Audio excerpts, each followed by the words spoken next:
I was halfway through The Black Quarry, an indie sci-fi flick I'd been meaning to watch for weeks, when the screen flickered. Nothing too weird at first, our streaming app had glitched now and then. But then came a notification in the top corner of the screen, neat and impersonal. New device connected, iPhone Lily. I sat up straighter on the couch. That wasn't ours. Lynn's phone was named Lynn's iPhone. We'd even joked once about renaming it to Queen of the Castle. Mine was boring, Thomas iPhone.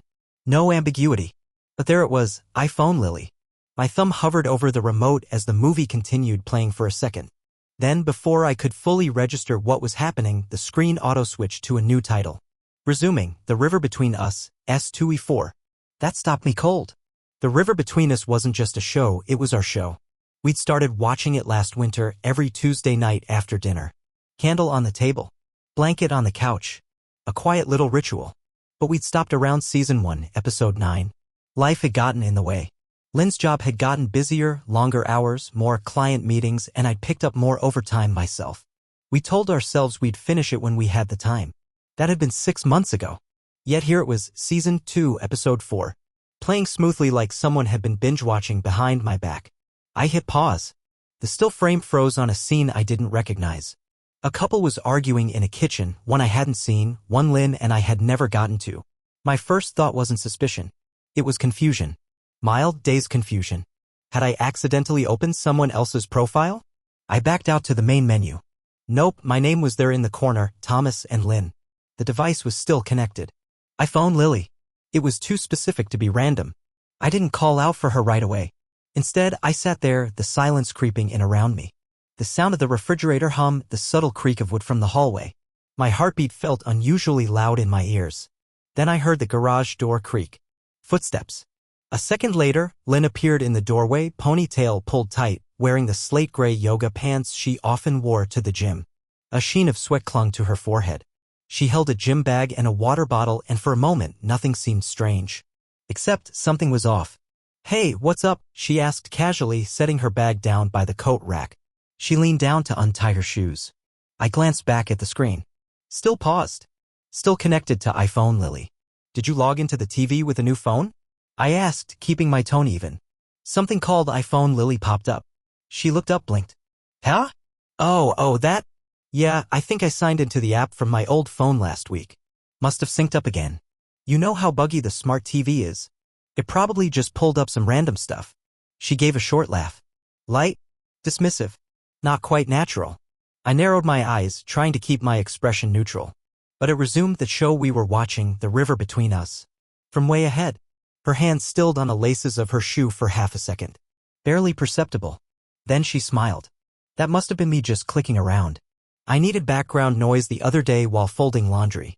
You know me, I don't pay attention unless I'm watching it with you. She stood, walking past me toward the bathroom. I watched her disappear down the hall, the click of the bathroom door faint but sharp. And as she passed, I smelled it. Cologne. Not perfume. Not the light floral scent she usually wore. This was different. Spicier. Masculine. Sharp and woody like cedar or sandalwood. I knew my own cologne. I knew what I used, what lingered on her hoodie when she borrowed it, what stuck to the sheets after we curled up together on weekends. This wasn't mine. I stood up slowly, the room silent again. My mind began stitching things together, not accusations, not yet, but loose threads I hadn't thought to connect until now. She'd been gone for nearly 3 hours, supposedly at the gym. But she didn't have her gym shoes with her when she left, and she hadn't used the app that tracked her workouts, one she was usually obsessed with logging. The bag she carried in was light, no thud of water bottles or weighted gear inside. And that smell, it wasn't something you caught from walking past someone. It lingered. I walked over to the TV and scrolled to the list of connected devices. iPhone Lily was still there, but inactive now. I clicked to view its device history. Last used, 7:43 p.m. Content watched, The River Between Us, S2E4 through S2E6. She'd watched 3 episodes. I checked the time. 8:25 p.m. I turned away from the screen and leaned against the edge of the couch, staring at the dark hallway. From behind the closed bathroom door, I could hear the faucet running, a soft clatter, then the familiar rhythm of her electric toothbrush. Lynn was calm. Too calm. The story she gave didn't match the timestamp. Or the smell. Or the way she'd hesitated for just a second before giving that smile. It was all off, not enough to accuse her, not yet, but enough to raise goosebumps. We'd been married for 5 years. Not perfect, but good, or at least I thought so. We had our routines, our small jokes, our Sunday morning waffles. But now, standing there in that moment, something gnawed at my gut. I had the sudden urge to open the closet and check for her second phone. She claimed she had retired it, hadn't used it since upgrading 6 months ago. It was supposed to be sitting in a drawer upstairs. But something told me otherwise. Still, I didn't move. I didn't storm into the bathroom. I didn't shout. I didn't say anything at all. Instead, I picked up the remote and muted the TV, then sat back down slowly on the couch. I waited, not for an explanation, but for whatever would come next. Because I had a feeling this was only the beginning. That night, I barely slept. Lynn came out of the bathroom acting like nothing was off. She asked if I wanted tea, even laughed softly when she realized she'd tracked mud in from the garage. The cologne had faded by then, diluted by steam and distance. She curled up on the couch beside me, scrolling on her phone while I kept my eyes on the TV, not watching, just staring. The show from earlier, The River Between Us, kept looping in my mind. She'd watched 3 episodes. She denied it. That small lie, it cracked something. And once the crack was there, everything started seeping through. The next morning, I found myself standing in front of our bathroom mirror, toothbrush in hand, thinking about all the things I hadn't wanted to see. The little moments that had felt off. All the micro-alarms I'd silenced before they had a chance to ring. Like how she'd started coming home later and later from work. Client meetings, she said. Networking dinners. But she never talked about them. No names, no funny stories. Just vague mentions. I used to ask more. Then I stopped, not wanting to sound paranoid.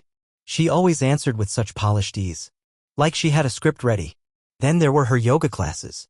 She joined a new studio about 20 minutes from our house, even though there was a better reviewed one 5 minutes down the road. I'd asked her once, why the drive? She said the atmosphere was calmer, the energy more grounded. But that same week, she started wearing a new shade of lipstick, one she'd once mocked as too much for Downward Dog. And her sports bras were suddenly designer. I remembered a morning about a month ago when she left in full makeup. I teased her. She laughed, called it habit.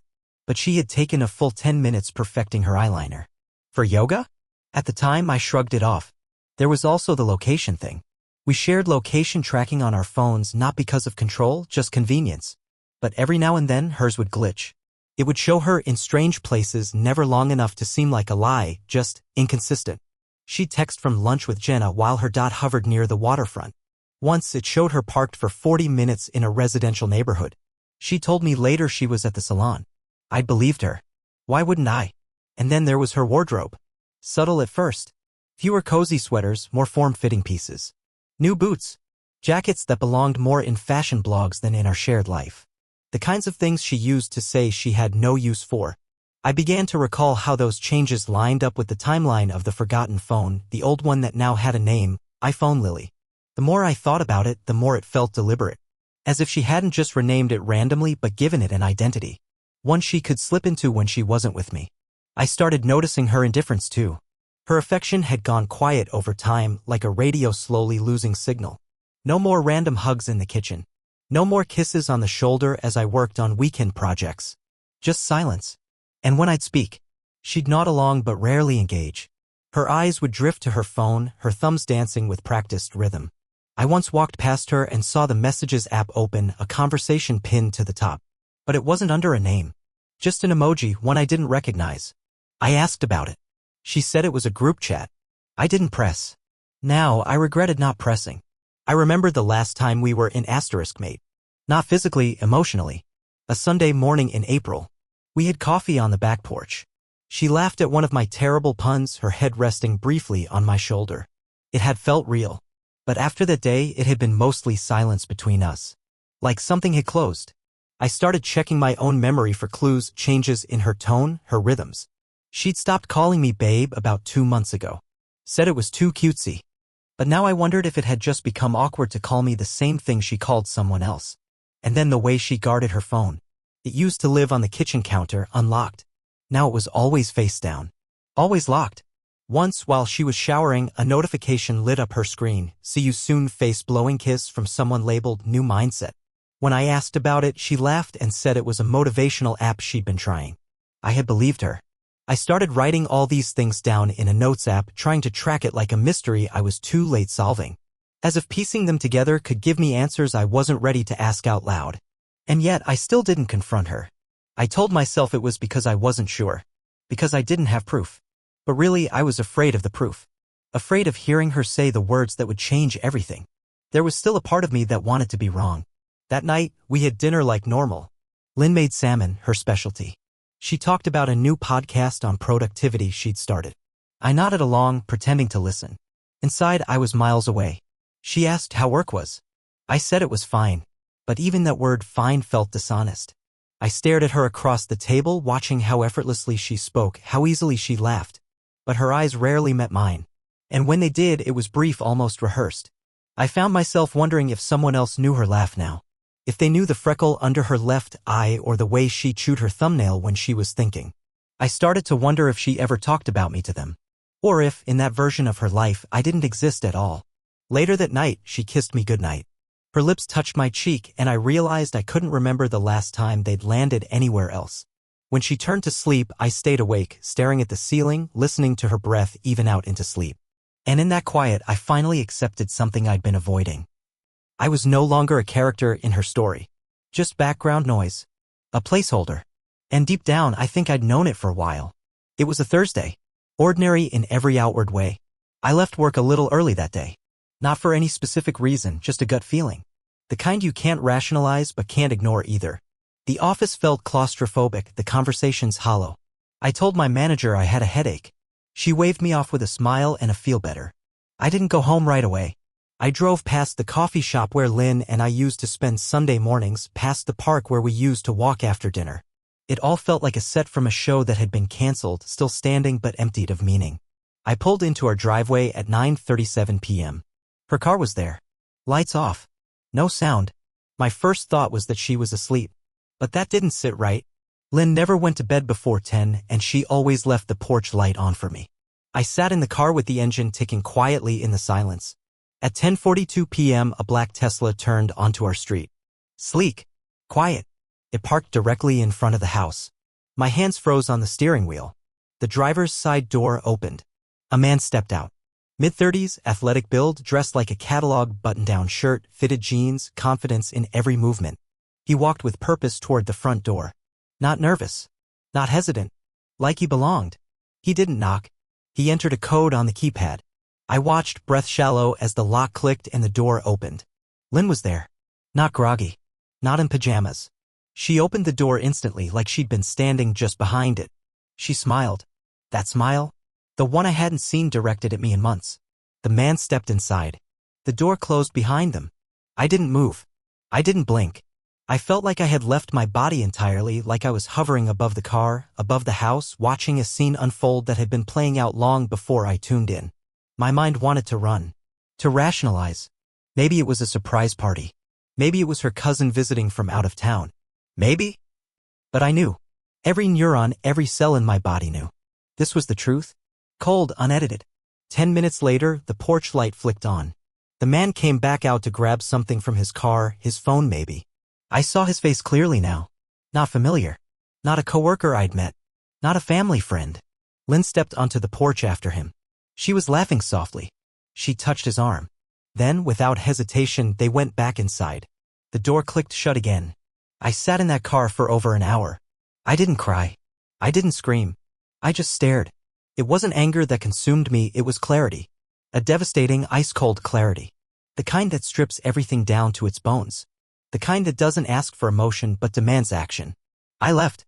Not because I couldn't handle it, but because I already knew what I needed to do. The next morning, a plain manila envelope sat in our mailbox. No return address. No markings. Just my name in simple block letters. Inside, a single sheet of paper. Typed. No greeting. No signature. Just one line. Now you know everything. That was it. No explanation. No photos. No accusations. Just confirmation. Someone else knew. Someone else had seen what I saw. Maybe a neighbor. Maybe a friend. Maybe someone I didn't even know existed. But they had decided to send me the truth. Not gently. Not apologetically. Just directly. The timing was surgical. It stripped away the last piece of plausible deniability. Lynn didn't mention the man the next morning. She was in a robe, sipping coffee, humming along to a song playing on her phone. The same playlist we used to dance to in the kitchen. It felt mocking now. I placed the envelope on the counter right beside her cup. She looked at it, smiled absently. Then she saw her name. Her face changed. Subtly. Not fear. Not panic. Resignation. She didn't ask what was inside. She didn't open it. She just stood there for a moment, frozen in time. Then she took a sip of coffee, turned, and walked upstairs. No words. No excuses. I stood in the kitchen, the silence screaming around me, and I realized something I hadn't fully accepted until that moment. She had stopped choosing me long ago. This wasn't a slip. It wasn't an accident. It wasn't some emotional detour she planned to return from. It was a new life. One I wasn't part of. That night, I sat at the edge of our bed, staring at the closet. Her clothes were still there, her favorite jacket, her gym bag, the new dresses I hadn't seen her wear around me. I counted them without meaning to. 17 hangers. One was empty. The silence in the room felt engineered, like even the air knew not to speak. I reached for my phone and did what I should have done weeks earlier. I opened our shared bank account. Transfers. Withdrawals. All small enough to avoid suspicion but enough to be deliberate. A hotel charge. A restaurant I'd never been to. A subscription to a mindfulness app billed under a different merchant name. I ***ed everything. Every detail. Every digital breadcrumb. I didn't do it out of revenge. I did it out of necessity. Because whatever came next, I needed to be ready. And I needed the truth to have weight. When I finally laid down, sleep didn't come. But peace did. Not peace in the comforting sense. Peace in the absolute. There was no more doubt. No more wondering. No more waiting for things to go back to how they were. This was the night the illusion collapsed. And I didn't want it back. By the time Lynn returned from her conference the following weekend, I was already gone. No dramatic note. No confrontation. No slamming of doors or shouting matches. Just silence and a space that no longer contained me. The move had been planned down to the hour. I waited until Friday morning when her flight information showed her boarding for Denver and began the process. I had already rented a storage unit across town under a different name. I'd found a short-term rental, a furnished one-bedroom apartment 10 minutes from my office. It wasn't glamorous, but it was mine. Mine in a way our home hadn't felt in months. It had taken me 3 quiet weeks of planning. Every spare moment while Lynn was working late or getting drinks with colleagues, I was building my exit. I started with the files. Tax records. Bank statements. Insurance policies. I scanned everything, labeled folders meticulously. I made multiple backups, one on a flash drive I carried with me, one uploaded to a secure cloud storage. I printed out the prenup we had signed 7 years ago, her idea back then, ironically, and reread every line. It was solid. Clean. She hadn't touched it in years. I found comfort in its cold logic. Next came the money. I opened a separate account in my name only, linked to none of our joint assets. I started redirecting portions of my paycheck there, nothing massive, just enough to build a cushion. I reviewed every joint expense and cut what I could: subscriptions, shared services, automated donations. I called the utilities and arranged for my name to be removed from the ones I wouldn't be responsible for. I scheduled the transfer of my phone plan, rerouted my mail, and canceled the Amazon account. I made it clean. Surgical. Then the stuff. I took only what was mine. Tools from the garage. A handful of books I loved. My grandfather's watch. A few sweaters, my favorite SK***, the backup set of keys to my car. I didn't want to take more than I needed. The house still looked full when I left it. The illusion remained intact. I placed the keys on the kitchen counter next to her favorite mug and walked out. By the time Lynn landed and pulled into the driveway, I was watching from a distance. Her confusion played out exactly as I'd imagined. She went inside, expecting me on the couch or at the grill. She checked the garage, the office, the bedroom. I could picture it all. And then she found the envelope. Not the kind from the mailbox. This one was different. I had left it in the center of the dining table, beside the small stack of paperwork from the notary's office. Inside were signed copies of the divorce agreement, already processed and delivered to her attorney. The prenup made it clean. No need for discovery. No lengthy negotiations. Half of our joint account was already wired to her. The rest, mine, had been documented down to the cent. I included a full accounting, along with a list of passwords and logins for anything she might need. At the bottom, a single note in my handwriting. This isn't about anger. It's about clarity. Please don't contact me unless it's legally necessary. Simple. Direct. No room for interpretation. We met once after that. At a neutral location, a notary's office downtown. She walked in wearing a blazer she used to reserve for job interviews. Her hair was pulled back tight, her face carefully neutral. But her eyes flickered when she saw me. I was already seated. "Thomas," she said quietly. I nodded. She sat down across from me, folding her hands in her lap. The notary entered and reviewed the documents, confirming identities, scanning the forms we'd both signed. It was transactional, efficient, exactly how I'd planned it. When it was done, the notary left to make copies. We were alone in the quiet office, the hum of the overhead lights the only sound. Lynn looked at me. For a moment, she opened her mouth as if to speak, but then thought better of it. She leaned back, exhaling slowly.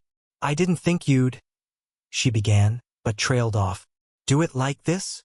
Finished. She nodded.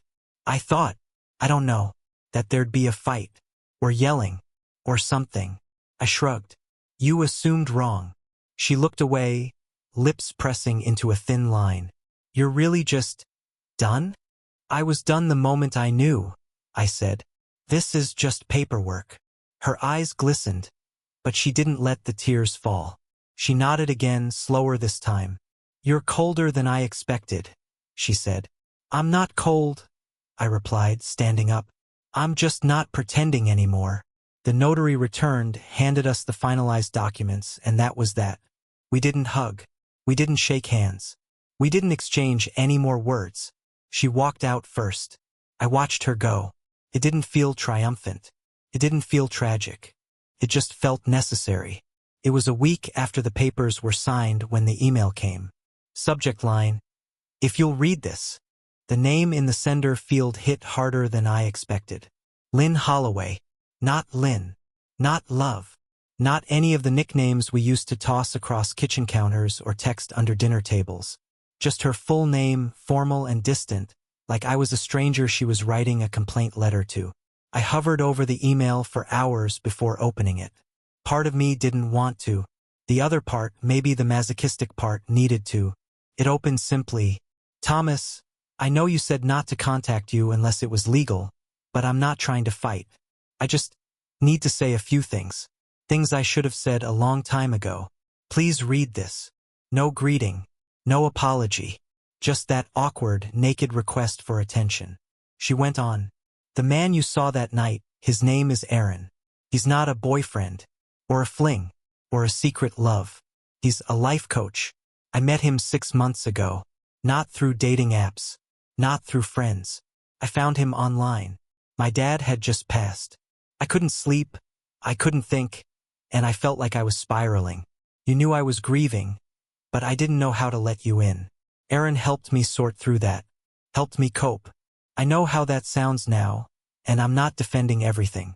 But it wasn't what you thought." She had inserted a paragraph break, as if that spacing made it more believable. "The visits, the late nights, I hid those because I was ashamed. Not of cheating, but of the fact that I needed someone else to get me through something you couldn't. I didn't know how to tell you I felt alone without making it sound like I was blaming you. So I kept it all quiet. And yes, I know how that looks. I know what you saw. I know what it felt like to you. I understand why you left. But it wasn't an affair. Not in the way you think. Not in the way I think." I closed my laptop, stood up, and paced the apartment. Outside, traffic rolled along like nothing had changed. My new neighbors were laughing somewhere down the hall. I could smell someone making curry 2 doors down. The world didn't pause for heartbreak. Not even the suspicious kind that arrived in neat little paragraphs. When I finally sat back down, I kept reading. "I've read your note 100 times. Don't contact me unless it's legally necessary. I respect that. But I also needed you to know the truth, if only for closure. I'm not asking to fix anything. I'm not asking for forgiveness. I'm not even asking for a response. I just need you to know I wasn't trying to replace you. I was trying to hold myself together the only way I knew how." That was the final line. No closing. No signature. Just an empty space at the bottom of the email, like she had planned to say more and lost her nerve. I didn't reply. Not that day. Not the day after. Because the truth is, her explanation, whether honest or revisionist, didn't change the outcome. The wound wasn't caused solely by her secrecy with Aaron or the late nights or the device named Lily. It wasn't even about whether she physically betrayed me or not. It was the isolation. The walls she had built inside the house we'd shared. The way I had become a ghost while still living under the same roof. I hadn't been part of her inner world in months, maybe longer. And that in itself was the betrayal. She didn't cheat with a person. She cheated with a silence. And that was what had burned the most. The days that followed were strangely calm. I worked. I cooked. I slept. The routine of solitude was shockingly simple. My new place above the electronics shop was always a little too warm in the afternoons, but I didn't mind. The old man who owned the building, George, had offered me a side gig repairing vintage radios. I'd taken it. There was something soothing about working with delicate circuitry, things that either connected cleanly or didn't work at all. No guessing. One evening, as I wiped grease from my hands and closed up shop, a delivery envelope was waiting at my door. Handwritten. No stamp. Just taped to the frame like a forgotten package. Inside, a single sheet. Not from Lynn. From Carly, an old mutual friend of ours. She and Lynn had gone to grad school together, drifted apart after the wedding, then reconnected when Lynn's father passed. We hadn't spoken since the divorce. The letter read, "Thomas, I debated whether to send this, but I think you deserve to see it. I found it among some papers Lynn left at my apartment. She wrote it but never sent it. I don't know if it helps, but here it is." Attached was a photo, a scan of a handwritten letter in Lynn's familiar script. "Thomas, if you're reading this, then either I found the courage to send it or Carly decided to interfere, which I'm weirdly grateful for. I don't know how to explain the way my mind has been the past year. After my dad died, I went numb. I didn't cry. I didn't scream. I just shut down. Everything felt mechanical. Including us. You were always steady. Kind. Gentle. But I needed something louder. Something that made me feel again. That's what Aaron gave me, not love. Not romance. Just acknowledgement. He saw the panic behind my eyes and he asked questions I didn't know how to answer. And I shut you out. Not because I didn't love you, but because I couldn't stand the thought of you seeing me like that. Hollow. Detached. Distant. I was already losing parts of myself and I didn't want to lose you too. But in trying to spare you, I ended up doing exactly that. There are 1,000 things I would change. But the past is locked. So I leave this here not as a plea, but as a record. I loved you. I still do. I just couldn't find my way back in time. I folded the page back into the envelope. I didn't cry. I didn't feel vindicated. I felt done. Truly, finally, undeniably done. That night, I took the letter to the fire escape, lit a match, and watched the edges curl into black. There was no triumph in it. No ceremony. Just closure. Real closure. Because love without transparency becomes a stranger. And strangers don't get to ask for second chances. I moved to Appertown in late October. A quiet town, population barely scratching 3,000, with streets lined by amber leaves and hand-painted business signs that hadn't changed since the 90s. It was the kind of place people joked about disappearing to. I didn't disappear. I just reappeared somewhere I didn't have to explain myself. My apartment sat above a vintage electronics shop called Curio Current. The owner, George, was in his late 60s and as sharp as any circuit board he fixed. He gave me part-time work repairing radios and cassette decks in exchange for low rent and silence. We talked when we needed to, and that was enough. I kept things small. A twin bed, a borrowed microwave, a couple of framed sketches from my college days. I hadn't drawn in years. Now I found myself reaching for a pencil in the quiet. No distractions. No half-spoken apologies echoing through walls. One evening after I finished restoring a dusty Zenith radio from 1964, I came home to find an envelope in the mailbox. No address. Just Thomas in familiar handwriting. Inside, a letter from Carly and another note. This one was different. A scan of Lynn's handwritten words. A letter she never sent. She spoke of emotional numbness. Of how grief hollowed her out. She said Aaron wasn't a replacement, just someone who saw through the version of herself she showed me. She wrote about regret, not the dramatic, screaming kind, but the quiet ache of knowing she'd shut me out while pretending everything was fine. I read it once. Then once more. And then I lit a match. Not out of anger, but understanding. The kind that doesn't need another conversation. I watched the paper curl, the smoke drift, and with it, something in me settled. It wasn't closure in the romantic sense. It was acceptance. The bond had been broken well before I left. The letter only confirmed what I had lived. Winter came quickly in Appertown. The air sharpened. The streets emptied early. I liked it that way.